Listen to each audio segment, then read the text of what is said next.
Salut les amis, ravi de vous retrouver sur Cap sur le Off. Une fois n'est pas coutume, on va parler de théâtre aujourd'hui. Pas de festival d'Avignon sans théâtre, pas de théâtre sans comédien, pas de comédien sans école de comédiens et de théâtre. C'est donc en toute logique que je reçois Yann Chabot. Bonjour. Bonjour. Vous êtes comédien bien sûr, mais professeur d'une école de théâtre. Oui, je suis professeur à l'école du One Man Show qui se trouve à Pigalle, au Théâtre Le Bout, depuis maintenant 6 ans. Et donc, vous êtes entouré d'anciens élèves Oui. qui sont Renaud Catellino, Tristan Lucas et Pascal Miralles. Bonjour les amis d'avoir accompagné votre prof.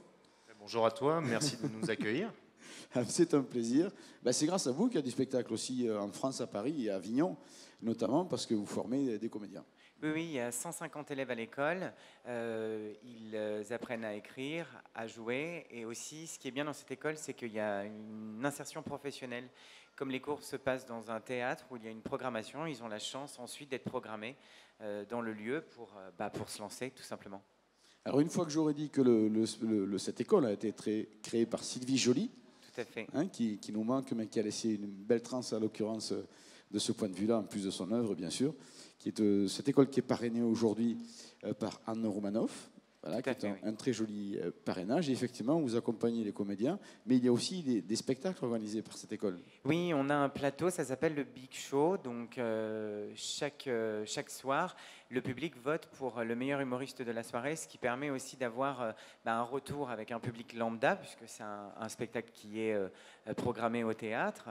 Et les élèves se confrontent directement au public et peuvent après travailler en cours si effectivement ça ne marche pas comme ils l'entendent ou comme ils le souhaitent, quoi. Alors c'est là où vous avez vous-même été surpris, c'est que ces spectacles, finalement, vous avez beaucoup de spectateurs, du coup vous donnez de plus en plus de représentations, puisqu'en ce moment je crois que ça joue 4 fois par semaine à Paris. Ça se joue effectivement les mercredis, jeudis, vendredis, samedis à Paris à 21h30. Ce qui est très conséquent pour une ville comme Paris, à tel point que le Festival d'Avignon a bien envie de vous accueillir un de ces jours, malgré tout. On espère l'année prochaine. On espère faire venir le Big Show l'année prochaine ici à Avignon. Écoutez, on vous le souhaite aussi, d'autant que l'école travaille très bien, parce que figurez-vous que les comédiens, il y en a 3 qui ont été formés dans l'école et qui nous ont accompagnés ici, ils ont tous été formés suffisamment bien. Aujourd'hui, ils sont talentueux et ils ont leur spectacle sur Avignon, ou en tout cas, ils font partie de spectacles qui ont un joli succès à Avignon. On peut peut-être les évoquer le premier avec Renaud. Oui, bonjour. Bonjour. Alors, Renaud, vous jouez dans un spectacle qui s'appelle Génial, ma femme divorce.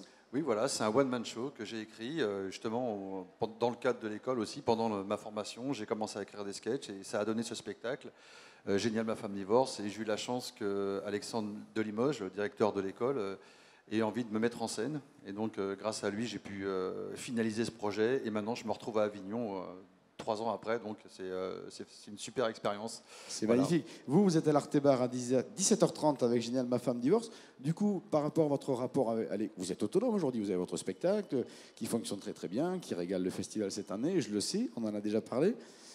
Et vous vous sentez encore très lié avec l'école qui vous a accueilli au départ? Oui, complètement. On garde des liens. La preuve, on se voit tout le temps. On se voit après les spectacles. On se donne des conseils. On se soutient. Il y a Anne Cangelosi qui fait Mémé Casse-Bonbon, qui moi, est un peu ma marraine de cœur, on va dire. Elle m'a bien soutenu.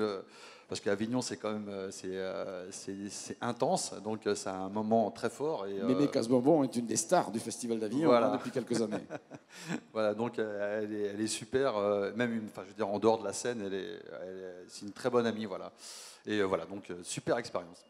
Magnifique. Et du coup, puisque vous êtes copains, même entre comédiens avec votre ancien prof, on va accueillir par la voix, cette fois-ci, puisqu'on vous a aperçu tout à l'heure, Pascal Miralles, qui est déjà venu dans l'émission nous parler d'un joli spectacle qui s'appelle After Work aussi. Oui, exactement. Donc moi d'abord, je voulais remercier l'école du Bout de me permettre d'être là, parce que voilà, c'est une école que j'ai rencontrée au tout début de son histoire. C'était, je crois, la 3e année. C'était en 2002-2003. Je venais d'arriver à Paris, je cherchais un lieu pour pouvoir travailler un peu des sketchs de café-théâtre. Et j'ai rencontré avec l'école du Bout une école un peu particulière où en fait, on nous mettait en danger, on nous permettait de travailler déjà dans de bonnes conditions. Et à l'époque, j'avais un prof qui s'appelait William Pasquier, que tu dois connaître. Je le salue d'ailleurs s'il regarde l'émission. Et puis il y avait déjà aussi Alexandre de Limoges, que j'ai rencontré à Avignon ici. Voilà. Vous avez un regard, Johan, sur ce qui se passe du point de vue des anciens élèves? Est-ce qu'ils deviennent? Est-ce qu'ils font? Est-ce que vous les relayez sur la communication, sur leur aventure d'Avignon, par exemple, pour Afterwork, qui d'ailleurs, pardon, j'ai envie de préciser que c'est à 12h30 au Théâtre de l'Observance. Oui, oui, bien sûr. On est très fiers. Il y a 30 anciens élèves qui jouent en ce moment à Avignon. On les suit, on est disponible s'ils ont besoin de nous. Après, je pense qu'une école, il y a une part de liberté. Une fois que l'élève part et qu'il a fini sa formation, il faut aussi le laisser vivre son projet. Mais si voilà, on est là, on se croise, on s'est croisé hier avec Tristan qui a été mon élève. C'est un élève que j'adore parce qu'il est complètement barge et c'est super d'avoir travaillé avec lui. Et je l'ai croisé hier, place des Corsins, on se dit bonjour. Oui, c'est une famille en fait, tout simplement. Même si après on est un petit peu dans le one-man show, on est tout seul. Donc c'est vrai que c'est bien aussi de se retrouver avec des copains et se sentir soutenu, aidé, que ce soit dans les bons ou les mauvais moments. Je pense que c'est important pour Tristan Lucas aussi de se sentir soutenu par son ancienne école. Mais oui, tout à fait. Bonjour. Bonjour, ravi de vous recevoir également, bien sûr. C'est un plaisir partagé. Avec plaisir. Alors vous êtes Alors je sais qu'il y a des spectacles qui se jouent à l'étranger, mais vous particulièrement. Ah ouais, c'est ce que moi je crois que je suis l'humoriste le moins connu qui a le plus voyagé. Parce que j'ai joué à New York, à Montréal, à Dakar, à Shanghai, à Singapour, à Hong Kong, et personne ne me connaît. Donc, après ce que vous venez de dire, si vous avez besoin d'un régisseur, c'est le moment de passer une annonce. Oui, mais non, justement, on voyage avec peu de moyens. Vous savez, j'y vais tout seul en général, et puis j'ai un pote sur place qui me fait la régie. Mais de toute façon, c'est vraiment quasiment du stand-up pur. Donc, il y a 3 changements de lumière et 3 top sons maximum dans le. Donc même, je pourrais prendre un Chinois sur place, ça irait très bien. C'est magnifique. Alors vous, c'est difficile à classer, hein, le comédien atypique. Est-ce que ça a été particulier de coacher Tristan? Oui, c'était un plaisir. C'est vrai que c'est un plaisir parce qu'il a un univers un peu décalé, un personnage. Alors, est-ce que vous pourriez dire un univers atypique, s'il vous plaît? Oui, un univers atypique. Merci, ce qui me permet de faire l'enchaînement. Mais l'Atypique Théâtre, il joue à 13h40. Voilà. Mais quel métier, métier. Bravo. Allez, on est là pour plaisanter et surtout pour plaisanter, pour s'amuser. Les spectateurs, c'est ce qu'ils font en tout cas. Ça, c'est le point commun de vos 3 spectacles-là. Alors, pardon de vous avoir interrompu. Donc, vous êtes souvent à l'étranger, mais aussi parfois ici, notamment à Avignon, mais aussi en tournée. Oui. Oui, c'est la 2e fois que je fais Avignon. Alors l'année dernière, j'étais venu à vélo.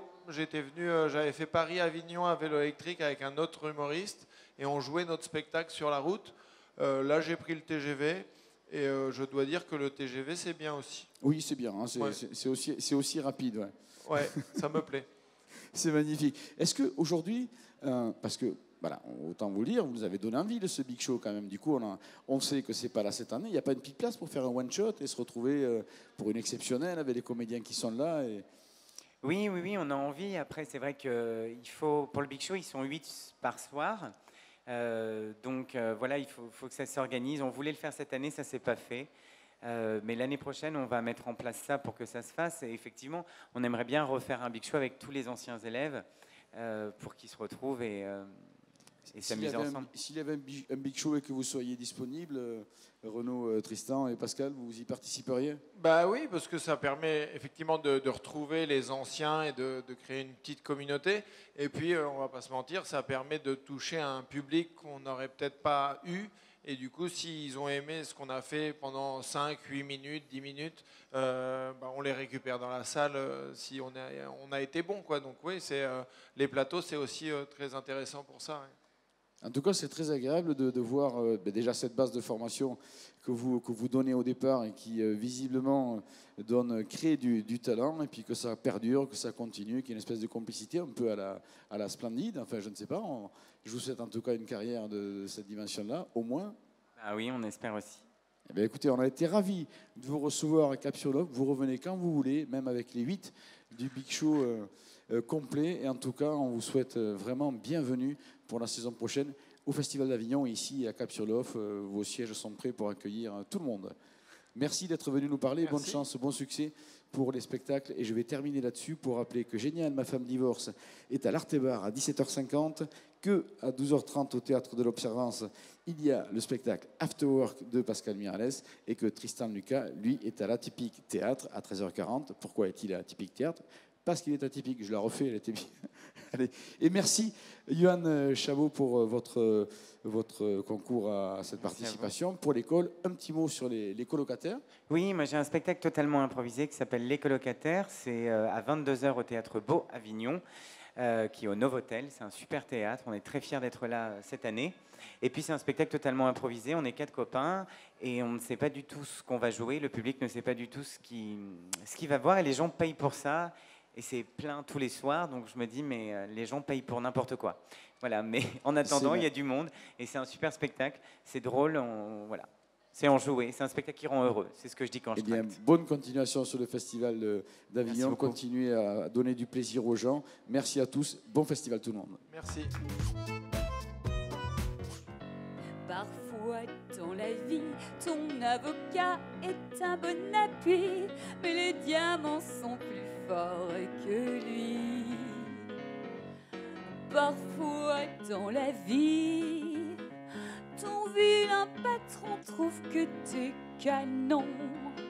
Alors prends ce que tu peux à ce pauvre vieux, il est ton homme quand les affaires sont bonnes. Mais attention quand elles tombent au minimum. C'est là que ces infâmes retournent chez leur petite femme. Les diamants sont là pour la vie.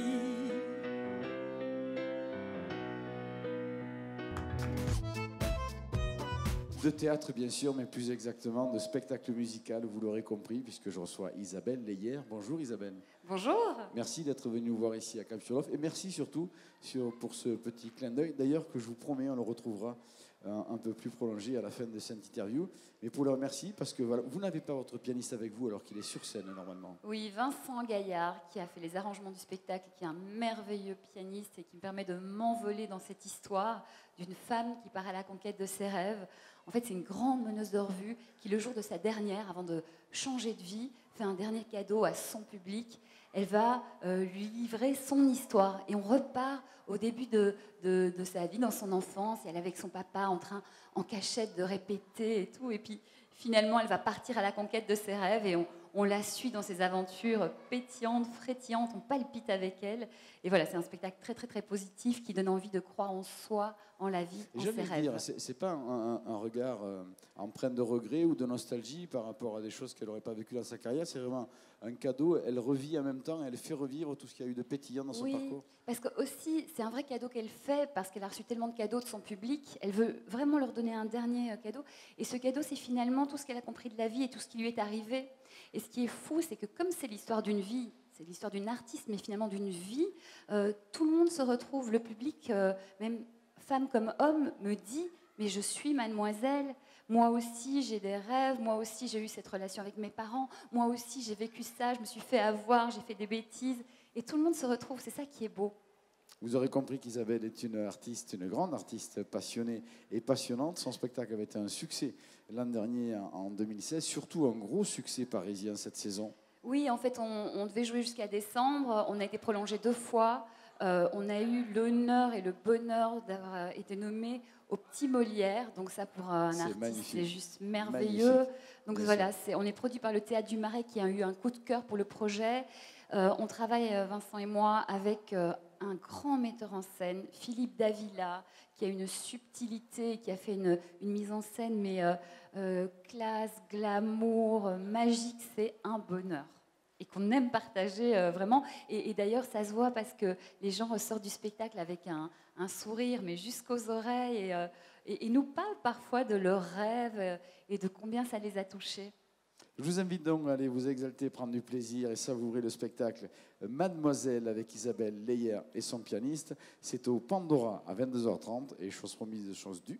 On se quitte avec un petit extrait de ce qui s'est passé juste avant. Merci Isabelle, un très bon festival. Merci infiniment, à bientôt. On m'a parlé d'histoire purement platonique, mais les diamants sont ma garantie. Car tous ces beaux soirs, même très romantiques, sont de meilleurs plans. Si le président est blindé d'argent, le temps passe et tu t'encrasses et tu n'arrives quasi plus à marcher. Les genoux rouillés ou dorés dit, tu te relèves au nom de Tiffany.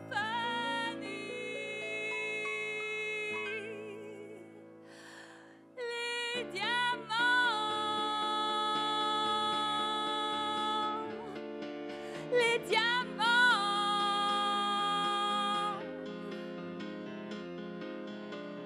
Je parle pas des copies. Les diamants sont nos vrais amis, nos amis. Qu'on se le dise, au Paris à 13h30, tous nos amis sont là. Allez, pardonnez-moi cette plaisanterie, mais c'est le titre du spectacle et c'est une comédie dont on va parler avec Anaïs Petit. Bonjour. Bonjour. Bonjour Anaïs, accompagnée de Christophe Trucky et Sylvain Binetti, les compères de scène, évidemment. Alors, je voudrais préciser, Anaïs, que d'abord, on vous connaît bien, le One Man à succès qui a sévi plusieurs années au Festival d'Avignon. Et là, du coup, vous partagez la scène avec ce spectacle où on va retrouver les imitations. Je voudrais juste ajouter que c'est un spectacle que vous avez écrit. Oui. Et brillamment mis en scène par Eric Delcourt, qui est un artiste qu'on connaît bien ici, au Festival d'Avignon, à Cap-sur-Lof, où il est déjà venu. Alors, cette comédie, évidemment, pour ceux qui vous connaissent, il y a de l'imitation dans le spectacle. Oui, tout à fait. Voilà, sauf que vous êtes là, je ne vais pas dire moins sympathique, parce qu'évidemment, vous êtes sympathique, mais enfin, vous êtes des truands, des petits truands. Oui, des arnaqueurs même. On Alors, arnaque les stars. Sauf que vous avez une ambition modérée, vous utilisez vos talents d'imitateur pour vous faire régler votre note d'addition par Gérard Depardieu en prenant sa voix, par exemple, mais vous n'avez pas plus d'ambition que ça dans le côté malhonnête. Voilà, vous vivez bien de votre... On paye le loyer, voilà, on mange au restaurant, mais on ne fait pas de plan sur la comète pour devenir milliardaire. Donc. Exactement, donc ça reste un petit business Ouais, ça reste des petites modéré. Arnaques. Par exemple, j'appelle une bijouterie, je fais « Ouais, bonjour, c'est Carla Brunet. Est-ce que vous pourriez me livrer 4 ou 5 Rolex pour mon mari ?» Ouais. Ou alors, je me fais inviter au concert de Vanessa Paradis en me faisant passer pour elle. Ou bien, je me fais payer le resto par Catherine Fro. Voilà. Puis un soir de beuverie où on n'a plus de vin, j'appelle avec la voix de Renaud pour commander 3 bouteilles de Ricard, mais pour un ami, parce que ouais, j'ai tout arrêté depuis quelques temps. Ta-da-da. Sauf que là arrive le personnage de Sylvain Binetti. Le personnage de Jérémy, en fait, qui est un détective privé qui vient déjà pour les griller, pour les dénoncer, puis il capte très vite leur talent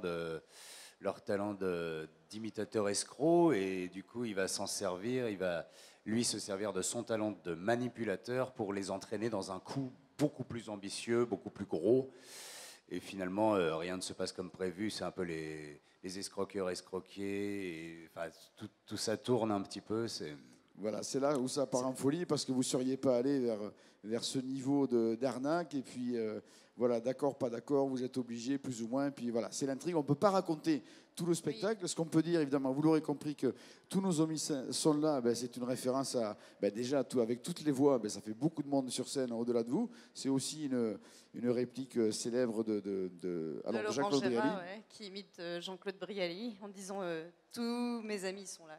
Voilà, donc vous reprenez cette formule-là pour le titre. Tous nos amis sont là. Évidemment, c'est une comédie, vous l'aurez compris. On retrouve de l'imitation, ça c'est super agréable. Puis l'intrigue pourrait bien vous surprendre. La seule chose qui ne vous surprendra pas, c'est qu'on vous a dit au départ que vous allez rigoler. C'est ce qui se passe lorsqu'on va au Paris à 13h30. Le spectacle s'appelle Tous nos amis sont là. Anaïs, Christophe, Sylvain, merci d'être venus. Un très très bon festival à vous.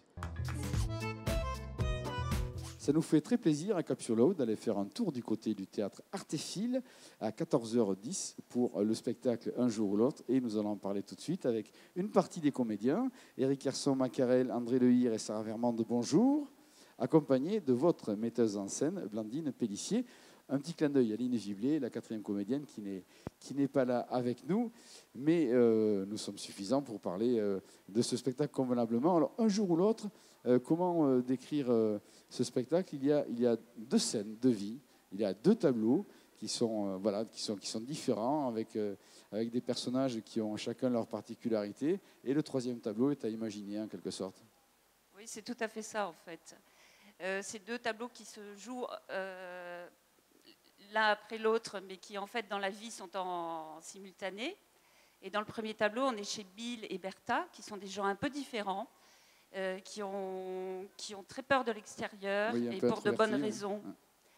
Et dans le deuxième tableau, et en fait dans le premier tableau, ils attendent l'arrivée de leur nièce Jackie, qui est leur rayon de soleil, et ils préparent tout pour l'arrivée de Jackie, surtout les toasts au fromage qui sont très importants, et il n'y a pas de pain de mie, et ils vont être obligés de sortir, du moins Bill, et c'est là qu'il va se passer quelque chose. Et dans le deuxième tableau, on se retrouve avec Jackie, la nièce, qui est serveuse dans le bar de Dave, et Dave lui annonce que son fils a laissé un message pour elle, qu'aujourd'hui c'est un jour avec, et comme il est un petit peu amoureux de sa serveuse, il va profiter de l'état d'émotion dans lequel ça met Jackie pour la draguer assez maladroitement. Et il va se faire un petit peu renvoyer dans les cordes par Jackie. Et finalement, peut-être quand même qu'elle va céder à ses avances, on ne sait pas.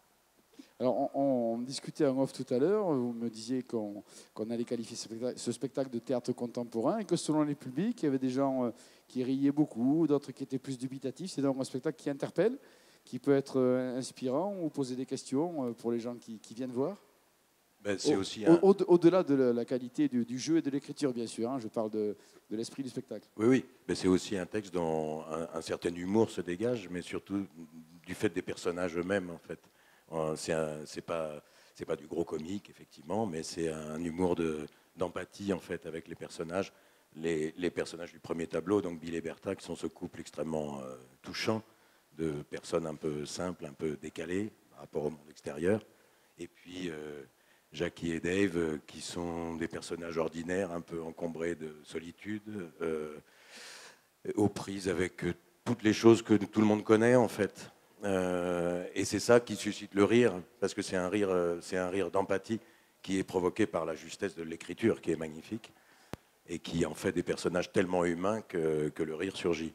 Après, effectivement, on ne peut pas qualifier ça de franche comédie, au sens où il y a quand même une mécanique tragique dans cette pièce, au sens où la micro-décision que va prendre Jackie de céder peut-être ou pas aux avances de son patron va provoquer chez les 2 autres un événement que je ne vous révélerai pas, mais le mieux, c'est d'aller qui donne à l'ensemble une mécanique tragique. Pour voir le spectacle, mais c'est vrai, pour revenir 2 secondes sur les personnages, ce ne sont pas des extraterrestres, ni des superstars, ni des grands sportifs. Ça peut être tout un chacun, vos voisins, soi-même, dont les gens s'y reconnaissent, et ceux qui sont un petit peu dubitatifs. J'avais dit tout à l'heure, ça peut être inspirant, ça peut poser des précautions. En tout cas, ça peut se révéler aussi certains sentiments qu'on peut avoir soi-même. Dans tous les cas, c'est un spectacle qui est de toute manière captivant pour les gens, puisque proche.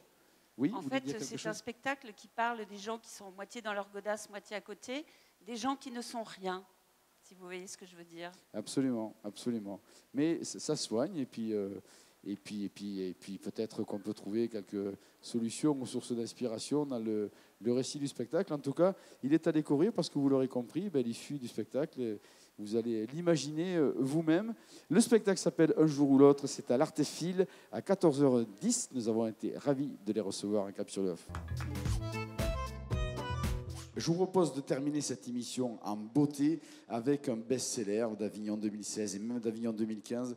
Si vous avez manqué ce spectacle, n'hésitez pas à aller le voir, ne le manquez pas cette année. Ça s'appelle Jackpot. Il y a beaucoup de comédiens sur scène, il y a 2 avec nous. Merci d'être venus, Letty Loriès. Et puis vous, Rémi Vialet, qui est en plus auteur, metteur en scène et comédien dans le spectacle. Exactement, voilà. Merci de nous accueillir.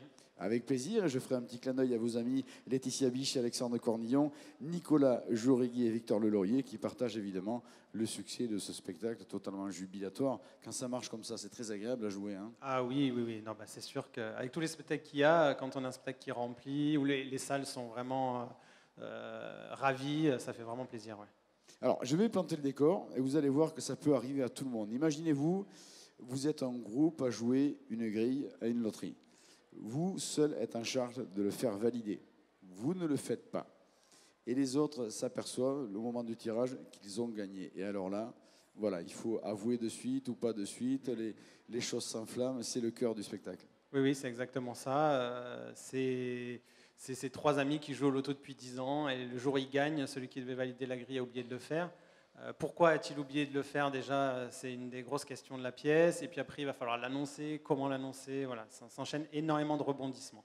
Puis c'est vrai que c'est tellement enivrant de gagner le gros lot d'une loterie qu'en fait, on perd un peu de lucidité, on s'envole, ça part dans tous les sens, on ne peut pas croire la réalité, validé ou pas. Enfin, c'est terrible. Et en même temps, on l'imagine tellement bien que ça puisse se passer comme ça. On s'est toujours dit, si tu gagnais, qu'est-ce que tu ferais, quoi. Et donc là, ils le font. Le problème, c'est qu'ils n'ont pas gagné. Ah oui, c'est pas problématique. Et ça, c'est très très drôle. C'est un vrai succès. Franchement, si vous l'avez loupé, Jackpot, c'est au Paris à 15h. Ils sont absolument terribles dans cette comédie. Le sujet, lui, c'est tordant en soi déjà, rien que de le raconter. Alors je dirais bravo, félicitations et surtout, allez au Paris à 15h. Ça s'appelle Jackpot. Merci beaucoup, malgré le succès, d'être venu nous en parler ici. Merci à vous. Plaisir.